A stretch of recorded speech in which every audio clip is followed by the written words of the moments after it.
Are you feeling torn between homeschooling your kids and keeping your family's income? Or maybe you're wondering how to guide your child's learning without having all the answers? If that sounds like you are definitely in the right place. Welcome to the Ultimate Homeschool Community Podcast, where homeschool dreams really meet real world support.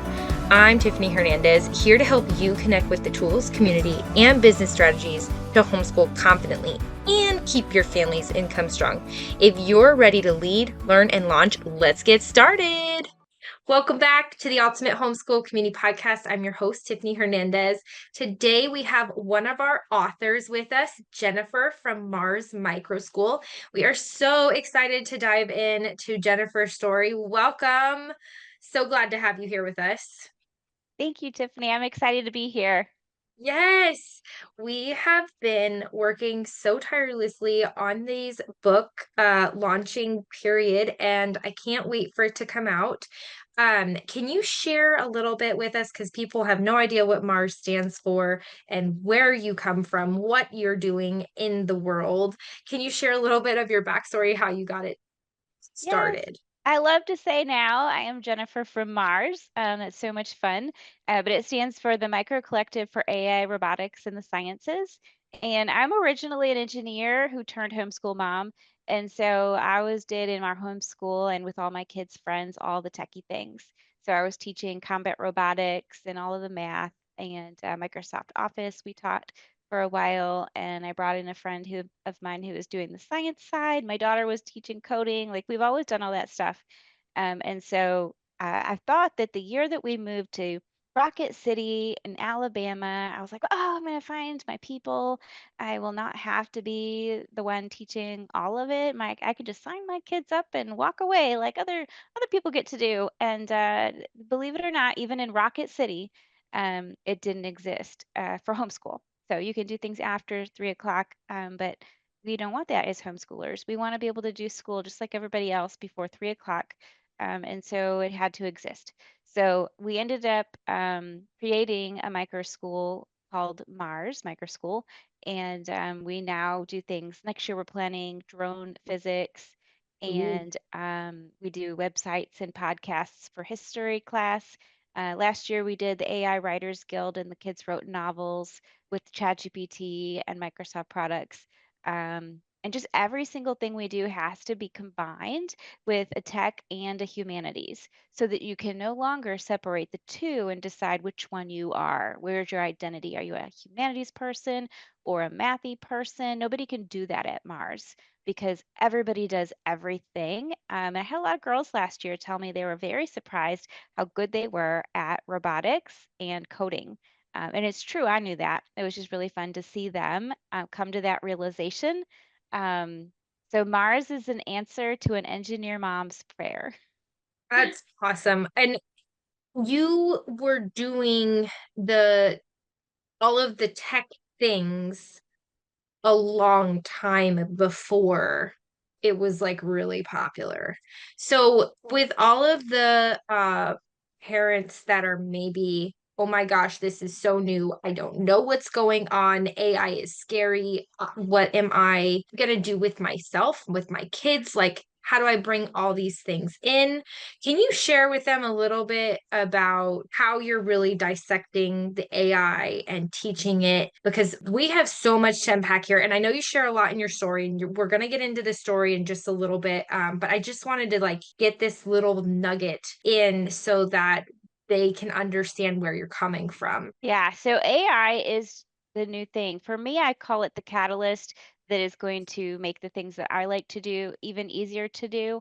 Because I couldn't have launched Mars in the way that I did with 24 kids, literally all by myself. I built the business on the business side and I taught 24 kids myself. I couldn't have done all that if it wasn't for the speed that I got out of working through ChatGPT. It literally sped me up tenfold on every single task I had to do. They say that there's going to be the world's first solo entrepreneur who has nobody working for them, billionaire. in the next few years because people can literally do so much more with it now. So while it is a little bit scary for people who don't really like devices, it is going to usher in the kind of efficiency that we have never seen before. And it's really exciting, I feel like, for people like minorities and women who now are going to be able to do things while they're at home. Like while I'm at home with my kids now, I'm able to do all this. Yeah. I'm homeschooling my own kid and I'm building a business that is coming along so quickly that it's inspirational to see. So the people around me are getting more excited about it than they ever would my other business. So I used to have a business called Log Cabin Schoolhouse, which is now being bought by Mars. So all of the assets that Log Cabin Schoolhouse had are now going to be a part of Mars. Um, and that business was never like Mars. Mars came flying out of the gates in the first year and made more than all of the 5 years that I ran Log Cabin Schoolhouse.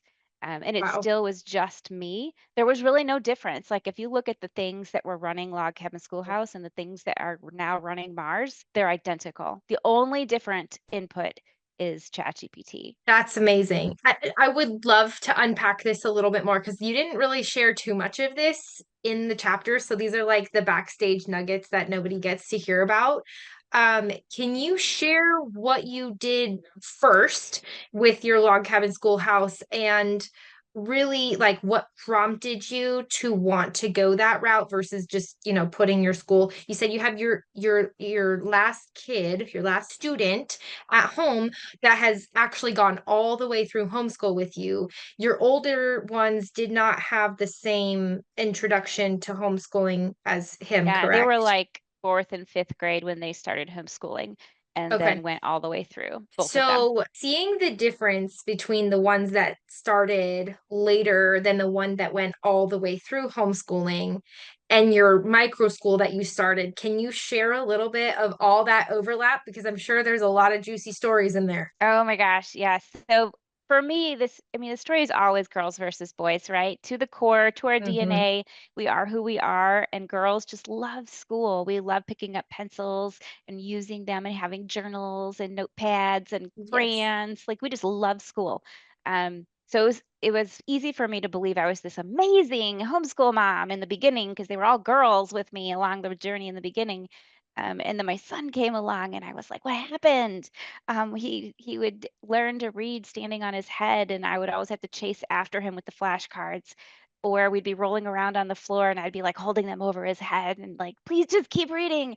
And then we would do audiobooks and not reading books with your eyes because he wouldn't sit still very long to do that. And he just didn't have any interest in it. But he loved stories. So we would do lots of audiobooks with him. My girls did both. They would read all the time with their eyes, but they really loved audiobooks as well. So that was one of our superpowers in our school I learned from. And Andrew Pudwa in one of my first homeschool conferences that I went to. He's the leader of IEW. If you don't know what that is, listening, he's amazing. I And the just bought his stories. curriculum. So Whoop, if whoop. you're ever at a homeschool conference where you can actually go listen to him speak, he's amazing. And one of the stories he always tells, and I think he's still telling it to this day. So it's been like 20 years he's been telling the same story, is he had an 11-year-old son who wouldn't read. He got all the way to 11 and he still wouldn't read. But he had him listening to like dozens of, every year, dozens of audiobooks. And he said, but don't, his word was drivel, don't let them listen to drivel. As long as they're listening to good classical literature, not always just classical either, like they could listen to modern stuff as well, but it should have good language in it, and then you will be fine. And he said for sure, by the time he was picking up books, at that age, you're going to learn to read really fast. And so when you're trying to learn at a public school where everything is paced at exactly the same pace all the time, I'm sure your 11-year-old is going to be behind when they finally pick up a book at age 12 because they're never going to go back and learn the phonics, or they're never going to go back and try and speed up on the things that they Right. actually need to start with. Because I had one child, my stepdaughter was in public school all the way through. And there was a time when I wanted to go back to some things. I went into this school, and do you know what they told me? She was in seventh grade, and they said, we can't go back without sending her to the elementary school special ed department. that is who we would send her to for the things you're asking for. And I was like, she's almost considered gifted. She was doing really well. There was just some things that she was doing that I wanted to review, and they were not. And there was no way you're going to send this kid who thinks she's doing really well to the special An ed department elementary. at the elementary school.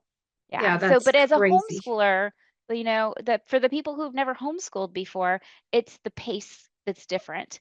We can do it at whatever pace, and we can change the pace in the good years where they're ready to learn more. You speed it up because they're older usually by the time they're ready to speed it up if they were slower in the beginning. And so they're going to just plow through things. You never could imagine them plowing through things at that pace. Right, right. It's funny you mention about that. I think he was a psychologist, Dr. Raymond Moore. Are you familiar with him? Mm-mm. Okay, so he has a book out called Better Late Than Early, and it's Oh, I've all heard of about that. waiting to educate until they're older because their minds are not mentally prepared to sit there and digest all of these very all the objects and all of the untangible um speculations and all these concepts. And so his whole premise was let them play, let them be kids, let them explore. That is their learning, that is their education, that is their foundation.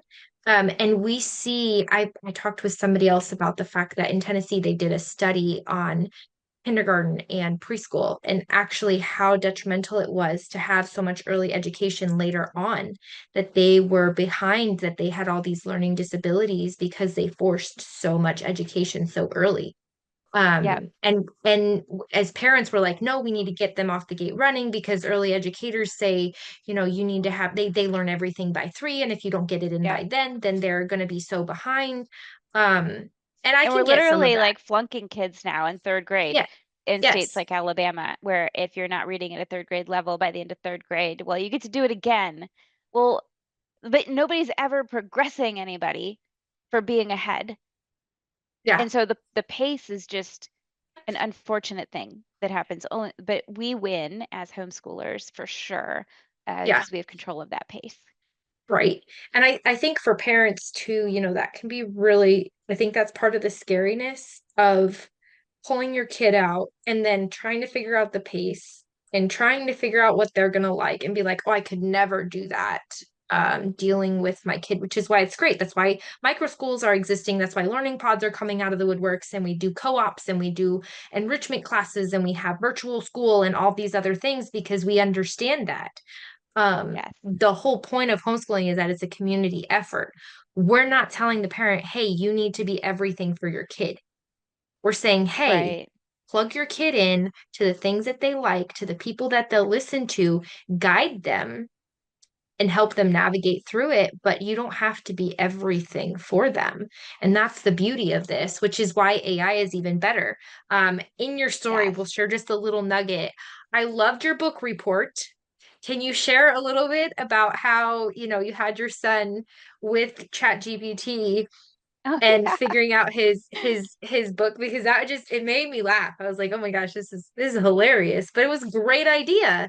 Yeah, so we in homeschool try to do subjects like schools do, right? We're going to do history and one thing, and then we're going to do English, and then separately we're going to do math and whatever. So that's not what homeschool is, though. You can smash it all together and do different things. So we took his reading list by the eighth grade. He was still not happy about reading, but we're going to read at least a book a month as a literature selection. And so I picked this book list, and it was just me and him this year because he was going to a different micro school that year. But I still wanted him to read these books. And so we had them, and I was like, just we'll listen to it in the car. So he and I would listen to the books in the car. That's when we read his literature, just driving, because we drive to all his activities.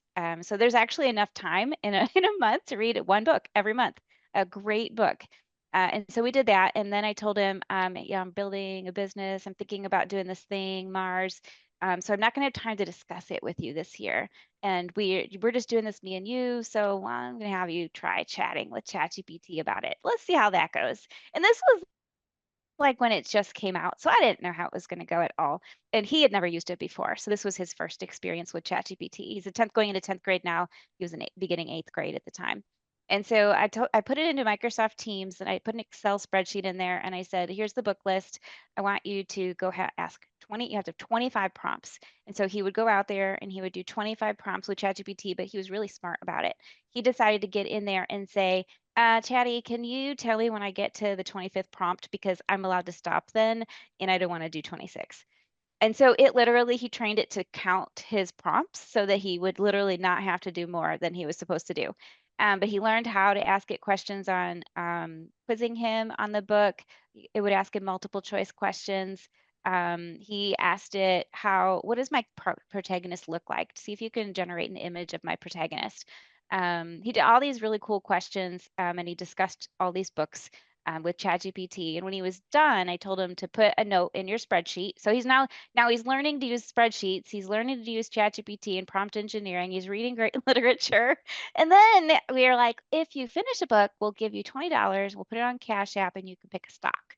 And so he really enjoyed buying Cava, Cava. It was it's like Chipotle, only Mhm. a little Yep. different. So he loves Chipotle. It's like his favorite restaurant. And so he starts investing in like the neighboring restaurant next door to his favorite place. And so now he's literally watching the stock market when him and his dad are driving to activities. They're in the car, like, oh, how's stock doing tonight? They had the most amazing conversations over stock because we had this literature project. So, like in Right. homeschool, you can do whatever you want. Doesn't have to be like everything is in its separate silo. And that literally is what we do at Mars. We smash everything together. Right. And that's how life is, right? You don't go out in the world and like, oh, don't talk to me about anything but history right now. That's all we're doing. Right. Right. Well, and like you said, you gave him this book project. You didn't have time, which we're gonna talk about that little bit. Um, because I feel like a lot of times I think it's glorified, like this micro school thing is like, oh, we're doing this big thing and it just magically comes together and we're all happy all the time and we have, all this time to actually homeschool and actually build the business. And it's like, no, we have to be strategic on how we're doing the business and how we're doing the homeschool. And um there's a few people that are like, well, I could never do that because that's taking away time from my kids. But I digress. We'll get into that in a Yeah. minute. I love that you put in the funds for him. You did not give him the money. And I think that's where a lot of parents are like, oh, we'll add up into an envelope and then you'll have cash and you can go get a prize. It's like, whoa, whoa, whoa, whoa, whoa. But are we teaching proper savings? Are we teaching proper financial, leadership? Are we teaching stewardship? Are we doing all that? And it's like, you made this literature project so much more than you probably even imagined with Yeah. adding this into the stock and then having the conversations about it. And now we're learning about dividends and we're learning about assets and we're learning about so much more than the literature would have done just reading the book on its own. Um, or even not even, and this is where the AI part comes in too, because I'm sure was he asking ChatGPT about the stocks and all of that as well? Not yet, not for this project, but that's another Okay. story. Okay. We Oh, absolutely do that now.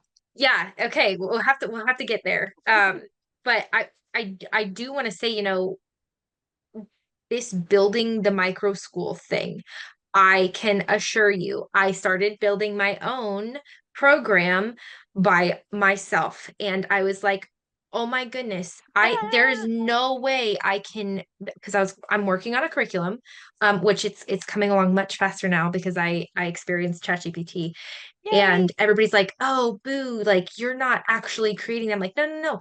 Oh, I'm yes, you curating are. it. I am curating it to do exactly what I'm asking it. It's not like anybody else's. I'm not just like pulling all of their data and stuffing them and then asking ChatGPT to like rework it. No, I'm like, no, I want these very specific things coming together, which I couldn't figure out how to do because I'm like, I'm going to need all these curriculum developers and illustrators and Yeah. curators and Oh my and gosh. oh, like the thought when I originally had it was so overwhelming that I put it on the shelf and I said, Yeah. nope. I got through one lesson and I was done. Fast forward a few years, and somebody tells me about ChatGPT, and I'm like, what is this? What is this thing? And I found out it's my best friend for creating educational things. And I've been able to streamline. And yes, it has made it faster, easier, quicker. Am I not learning as much? No. And I think maybe, I don't know if it was you that posted, but somebody posted about how AI is making everybody dumber. Yeah, I And we're saw that. all I don't know if I posted, but I read that one too, and it's not right. No, I still am curating the lessons. I'm still going through and researching because I'm going to be teaching this thing. So now it's bringing the information to me instead of me having to go out and Yes, source a million different things. And it's very specific to what I'm wanting to learn and share and be able to put into a book that other people can then enjoy as well. right. Can you share a little bit about, how you had to shift going from your micro school to now your AI micro school and really that like shift in not only your homeschool, but your how you're operating your business? Because that I feel like could help so many. Yeah. So first of all, you mentioned the whole idea that ChatGPT is cheating. So I just wanted to bring Yes. up, so this is one of the reasons why I chose to topically land on what I did in this book.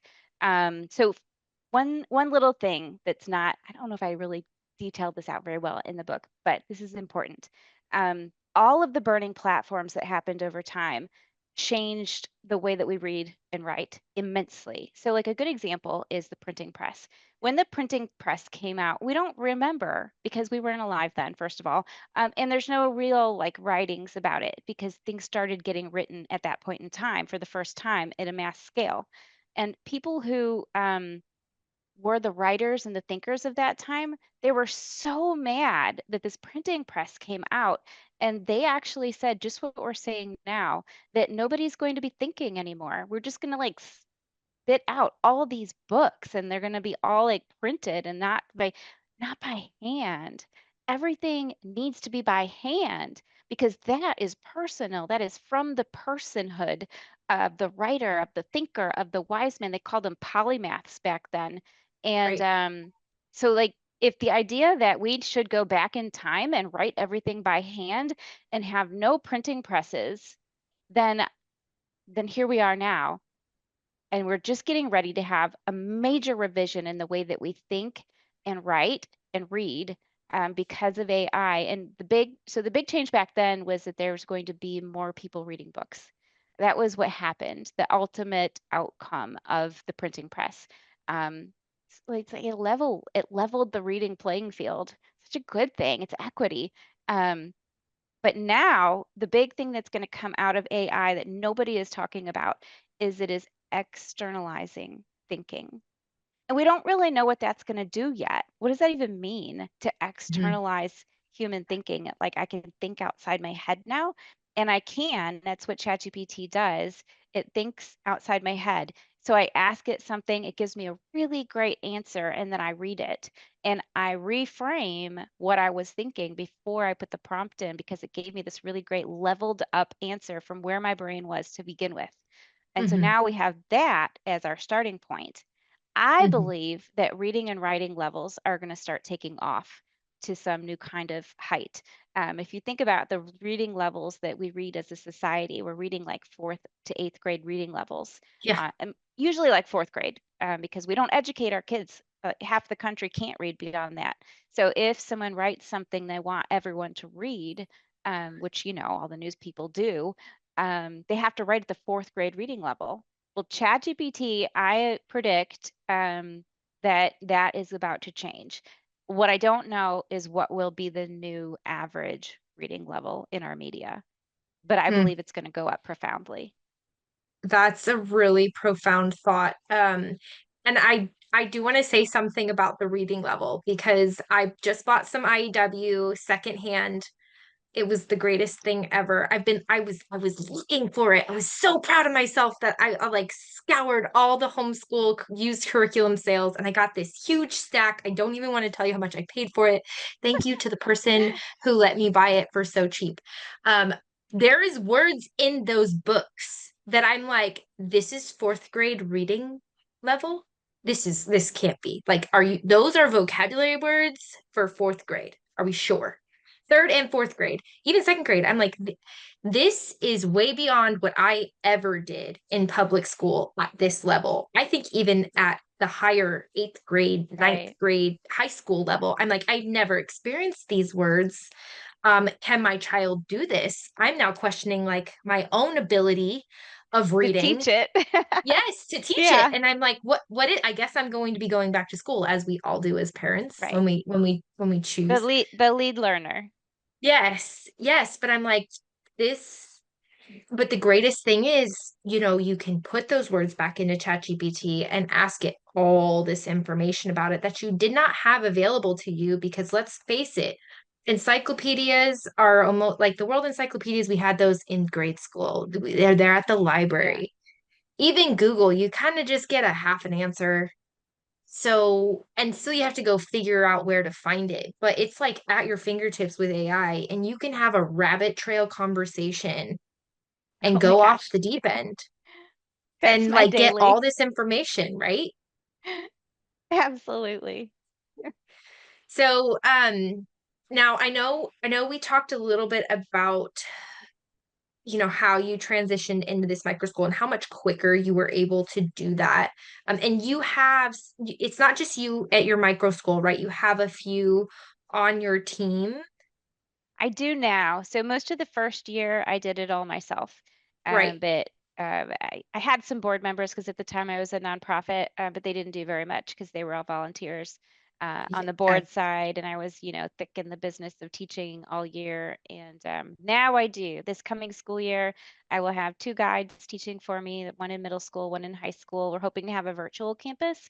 So anybody looking for Mars, we may have a virtual campus come up in the next couple weeks. And I have somebody helping me with grant writing. So we've been pretty lucky with grants in terms of the microschooling movement. Mars is something that people want to fund because nobody else is doing what we're doing with this much technology. So it's kind of exciting. So having a grant writer too is going to be a really big deal this year. So there's like four of us this year.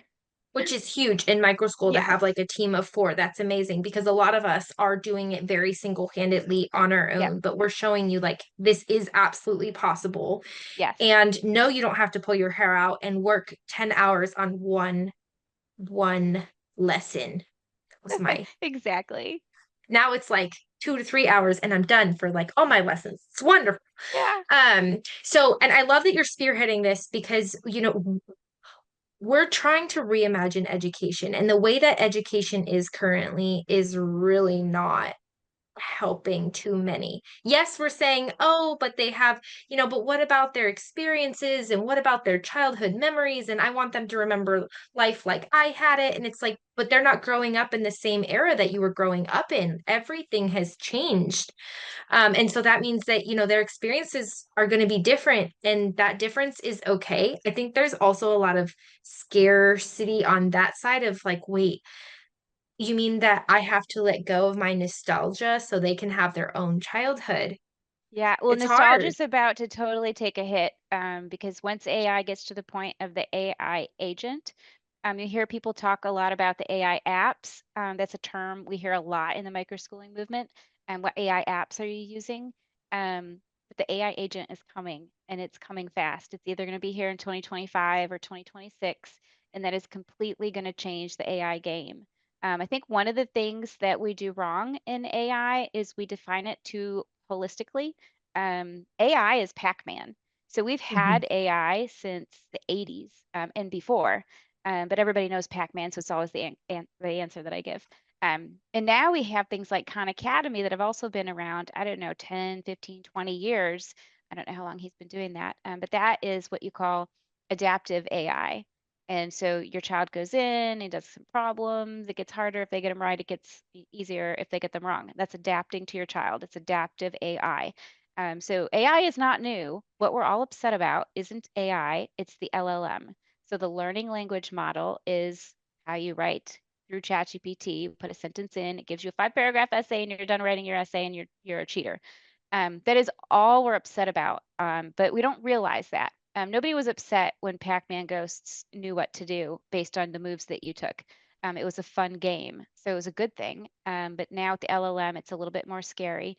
But the agents are coming, and the agents are going to be totally different. And I feel like one of the reasons why we don't really understand it is because nobody likes math. And what is happening with AI is we're literally turning um, words into numbers. So that is how it reads when you put things into ChatGPT. The back end is turning your words into numbers. Like, on your phone, when it decides you're texting, what is the most likely next word that you're going to type so that you can click on it without having to type it out. Right? That The is what auto Yeah, that is populator, what autocorrect. ChatGPT is programmed to do. So, but it does it at massive speeds and it does it for entire pages of work, as opposed to just what is the one next word. Um, and so that's all it's doing. It's just using math to make words. But we really, really, really, really, really, really need to get good at math in America, Understand. because that is what and computers really were binary before, right? You hear about binary, ones and zeros, but they're going to be colorful and filled with numbers now, because of artificial intelligence. And the agents are coming, use things. You hear about functions in algebra and trigonometry, and that's really taking an input, doing a process, and giving you an output. Literally, when you bake a cake, that's what you do. You take ingredients, you do a process, you have an output. And agents are going to be doing that. So they're going to take a kid, you have this AI tutor, and it will be able to get to know your kid. It'll know how they like to learn. Do they like auditory learning? If they do, they might make a little song out of the parts of speech, so that they can sing the 8 parts of speech very quickly and get done with that learning assignment. Um, and then after that, that'll decide what is the next thing this child should learn. And the computer, if it's an agent, is deciding what's next. So it's making decisions to get the child in a very, very expedient way through something like all of English grammar. And so we're not going to be having to work as hard as teachers to think, what is next? What do I have to do? I need a new lesson plan. I have to prepare. And we're going to have this tool, and it's not replacing us. It is supplementing us. And we're going to be getting to do the things that we love to do, like help the child, help them through the hard points, show them how to manage the tools, prepare the tools and the resources. We will necessarily be in the room still, for the things that humans are needed for. And honestly, those are the things teachers love to do, to be there for the child. And none of us really like grading. I don't grade papers. My girls did not. I actually sent my kids, my homeschool kids, to college. In the first class they always took was something I knew they knew the content for, because all they were learning was how to get grades in that first class, because they never did it. And it is hard to learn how to manage grades and all that stuff. It's a skill. Um, and it's just all going to totally change once the AI agent is here. But I think we're too focused on the LLM right now. Well, yeah, because people are feeling like, well, they're not having to, they don't have to do the work that we had to do. I think we're also a little bit, we feel like robbed because we had to work so hard and we want them to Yes, experience that working hard part. But I want to say that they're working hard in a different way. they Just will like be. work has changed, over the vast thousands of years that it's changed. But we still work hard. It's just a different Right. type of working They'll hard. be working hard on the back end. So, like I said, there's inputs, there's a process, and there's outputs. The same thing with writing an essay. We bring tools to the table. We go through this process of writing a 5 paragraph essay. I remember those worksheets with like hamburger buns. And so that's just a process, right? Trying to Yes. fill in your worksheet and figure all that out. And then there would be an output, it would be your essay, but you edited it still, even in the olden days, right? Last year. All right. Yeah. But now they're going to get a rough draft and they're going to have to go through it and look for the thesis, and they're going to have to look for the closing, and they're going to have to make sure it transitioned pretty well and it didn't have empty nothing words. I don't know about you, but you can almost tell when something has been written by AI, because they have a lot of nothing words. that are fillers. And it's because they're doing that math, like I told you, that it's just guessing what the next words should be. And so you have to put the humanity into it to make it feel emotional still, for a good essay. And that'll be Yep. on the back end in the future. Right. And that's where it really gets to, okay, they're working hard. You still see them working, but they're now deciphering. And it's like you said, it's a change of how they're doing the work. Whereas before we were focused on the front end. Okay, how do we get to the thesis? How do we get to the closing? How do we have the body? And you Yeah. still like I put in a whole lot of data of what I want in ChatGPT and I ask it to make it make sense for me with my tone that's from what I wrote. Yes. So there's a lot of prompting, and that is it in itself is its own skill that we didn't have to do before that we're now doing. So I feel like the work is just shifting, and Yes. not that it's bad. We do have some parents, and maybe we can just discuss this very briefly, and then I want to get a little bit more into the story before we close. But we have some people that are concerned, parents especially, that are concerned about how much this AI knows their kid and Yes. breach of privacy, breach of ethics, breach of all these things. How do we navigate that? Because privacy is a big issue right now. And with the bills that are being passed with AI not being, there's not as many regulations on it currently, where it's just allowed to kind of live and do and be and Right. it can collect whatever data it wants to collect, and now all of our data is out there, and this has been a Yes. big issue. What It's has been huge. It's a huge yes, issue. right, so it's still an issue, but like how have you maybe navigated that or helped your parents navigate that without completely stifling the innovative, elements of Right. it? So there's two main things that you have to do, three things, I guess. If you're using something like ChatGPT, there is a toggle inside the settings that says, I don't want my information, my prompting to be training future models. You turn that off. It's simple yes, no. So you just go into your settings and make sure things like that are not turned on. And it's still capturing your data. So it's not going to not do that, but it is not going to, I guess, send it out into the model and continue to spin the words into other things. You don't want it to do that. It is still capturing your data, and that is a huge Right. problem to me as well. So the other things that you have to do is you have to, as a school or a homeschool even, have an AI policy. So this is something that's new for everybody, literally like this year. Last year, there were some schools in America that did, and elsewhere, that did AI policies, rules, things that I'm going to abide by using these new tools to keep everybody safe. And they would be rules for the administrators, rules for the students, rules for the parents, and just an understanding, a collective understanding of how are you going to use these tools? Because we all need to be using them, but we do need to be starting a foundation of what are our rules for this to stay safe? And you will redo that every single year from now on, because AI will keep changing every year from now on.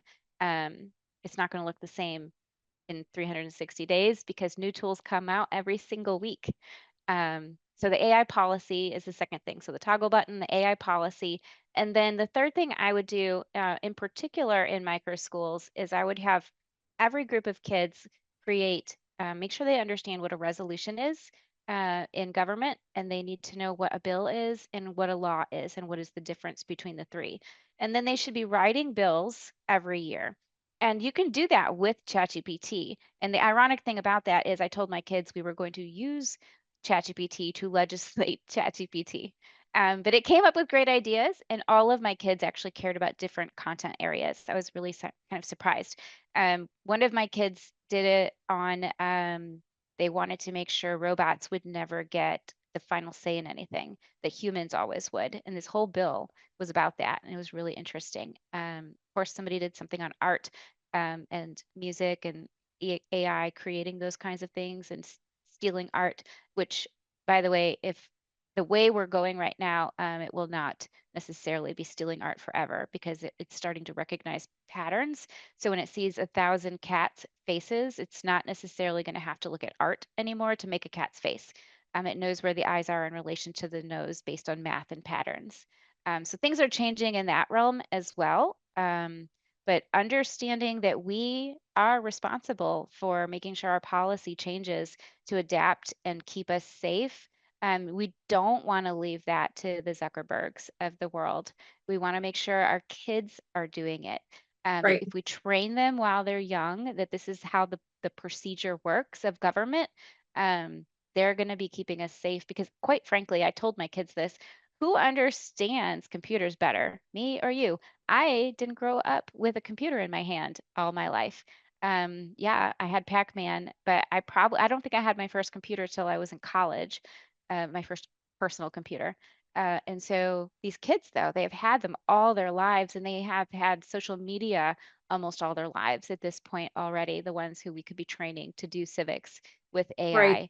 AI. But we really do need to be making sure that that is in the primary curriculum all the way through. And it's not too much for them because they can literally print these bills with ChatGPT in a couple sentences of prompts. And then they bring them to class, and you have these great discussions turned into a Socratic discussion if you want to. We invited a legislator to campus. So we had Representative Dale Strong, who's a federal Alabama um, legislator. He came to campus, and we sent him back with a whole binder of suggested from our trailblazers bills that we would like to see happen. And we had one resolution that we wrote as a class, and everybody signed it. And literally the next week, it was totally not because of us, but just total luck. The next week was when Trump passed his AI resolution, and it was literally what we had just written. So this is what we all need to be doing. They kind of understand it in DC, but bills don't happen and laws don't get passed until something breaks. That's just how it works. But we can't wait until AI breaks something. This time it's different. And so I hope, and I don't believe this is going to come out of the public schools. I believe our homeschools and in particular, our micro schools are going to be the ones who keep us safe from all this because we're the ones that don't have firewalls. Public schools can't do what we can do. Our parents are our firewalls. In my school, the kids are at home 4 days a week and they're with me only 1 day a week. So I don't tell them what AI to use. I just show them what I'm doing and I don't require any of it. Um, and they do go home and they use some of the things, but it is up to the parents. 1,000%, it should be up to the parents because they're the ones keeping the kids safe on a daily basis. It's their Yeah. devices that they're bringing to campus and using. Um, and so even though I have an AI school, I don't require AI. I want to make sure I'm educating everybody on it and they use it when they're prepared for it. I love that. And you discussed a lot there that I think we could have like a whole nother nugget section on just the ethical side of things because we are the ones that are making the change for the future. We're not only bringing in the future, but we're also being vigilant on how it's going to get ushered in by how we actually portray the values, portray the character, the integrity of what we hold dear to our own culture, our own communities, like what's important on the human side of things, and that AI is to help and assist with that, not necessarily take over for for evil things or for like negativity or that kind of stuff, but it is back to the parents, which will tie in and in our close of what would you say would be, that one piece of advice to parents that you want to, inspire them on, not only like with your chapter, but also with what you're doing with your micro school? Because you have a totally different background than, probably a majority. And so your insight would be very beneficial. I'm definitely a unicorn in this space. And this is a space filled with unicorns. So it's so Yes. weird to be a Yes. unicorn among unicorns. And I get that. The one thing I would say to close is keep playing in the woods, keep doing the barefoot schools, keep doing the park days, keep not being on devices. Do all of those things, but also do the devices. I think if I had to predict what's coming, the things that we can't imagine, one of the things will be that AI will not be on a computer at some point. It's going to look different. I don't think it's going to always be that we're talking about screen time with AI. It's going to be robots that are sitting next to us in class, and there will be no, at some point, there may not be screens. And so we can take the robot to the park with us. I don't know. But how do we get to the point where we can do all the things? We can be safe, we can be expedient with these tools that we're having today. How can we keep having these conversations, but raise kids that are mathy and artsy, and they don't know that like, imagine them looking back and saying, we could say to them, I was mathy growing up, and they're like, what does that even mean? I can't wait to have that happen in our society. And the other thing I would say, as a female engineer, we don't have enough STEM people in our country. So it's a really big problem that if you go into our universities and you're taking classes at the PhD level, you're going to be a minority in our American universities as an American. We're just not doing it. And it's a really, really big problem. So right now, with all the layoffs that are happening in the tech fields, they're not laying off the visa candidates. They're laying off Americans. And they're blaming it on AI. I worked in manufacturing when they did that with machines in the early 2000s, and they blamed it all on the big machines that were automating manufacturing at the time. But I was alongside people who were being flown in their final 2 weeks at work to Japan to train their replacements. Back then, it was offshoring. So we have to really start to think about, what do we want for our country, and not just for my family and my children, because we're not doing technology at a time when it is critical that we do technology. And I'll do a plug for girls. We have the kind of emotions that we want the humans in the classroom to have. We're super special in that way. And if we don't get our girls into the field of STEM, we're going to lose a huge component of that humanity at a time when it is absolutely critical. Mm, So one yes. example I'll give is robots. This year we bought this really cool robot. It was made by a maker. The maker company is Petoi, Petoi, and I love these little robot dogs. Our kids played with them all year, and we started to get to the point where we were going to code them so that you can make them move and dance and do flips. They're so cool. The kids love them. But my computers on site where I was teaching revolted when I tried to download the software like it was a virus. And it was just this great Chinese man. I met him. I was on a couple calls with him trying to figure out the software. So he was helping me make sure. I was literally calling him at like 9 p.m. because he was in China and I'm here.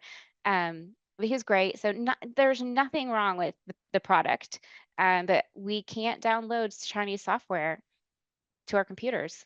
Especially in Huntsville, where we have FBI dads telling me, I think it's great that you're using this product, Jennifer, but I can't let my kid download it to my computer. It's a work policy. And so what I did next was go out and look and see, are there American makers of, they're called quadrupeds, like the four-legged animal robots that Hmm. came out of like Boston Dynamics from 2 decades ago. They're still working on them, and now it's open source, so anybody can make them. If anybody can make them, why is there not one single American quadruped maker? Not Mm, one single American quadruped maker. sounds Um, like a school project. oh my gosh. So, anybody out there wants to make me some quadrupeds? I love that. The software that this man used was Scratch, MIT Scratch. That's what all the Wow. kids use when they're 8 years old. And all he did was create an extension pack that would attach to Scratch MIT. So he used all American stuff that was open source, but there's no Americans doing it. So Wow. we have to do better. At a time when AI is coming, we have a society that does not understand it, and the fact Well, that they we don't don't want to. understand it is a problem. So we've got to do better, and we need to Yeah. get girls into it because we're the ones with I'm all the rooting. emotion. Yeah. I'm rooting. This has been such a pleasure, and we will have to have a part two because I know we are going to have a lot of questions from this. I have so many more things I want to say, but I know we have to go. It's been such a pleasure, and in your chapter, you are sharing a lot of what we discussed, and some other things too. So I am just like super thrilled to have you join us in this book and be able to, divulge some of these things that maybe we're not really thinking about because we're f- we're looking at it from a negative standpoint, and you're showing how no, it's bright, it's fresh, it's vibrant, it's bringing a whole new era to us, and it's not in a negative light. It's really all in how you use it. And so I really appreciate that. And it's just been a pleasure meeting with you, Jennifer. Thank you so much for joining. Thank you, Tiffany. I love talking about AI, so anytime, let's do this again. And Oh, homeschool yes. is near and dear to my heart. So this has been great. I've really enjoyed being part of this book project. I'm really excited to see what this does in the world when it goes out there. Yes. Amen. Amen. All right, everyone. Happy homeschooling. We'll see you next time. Thanks so much for joining me on the Ultimate Homeschool Community Podcast. Before you go, though, don't miss out. Check those show notes down below so you can get those exclusive freebies and helpful resources and some practical tips that we've been sharing to support your homeschool journey.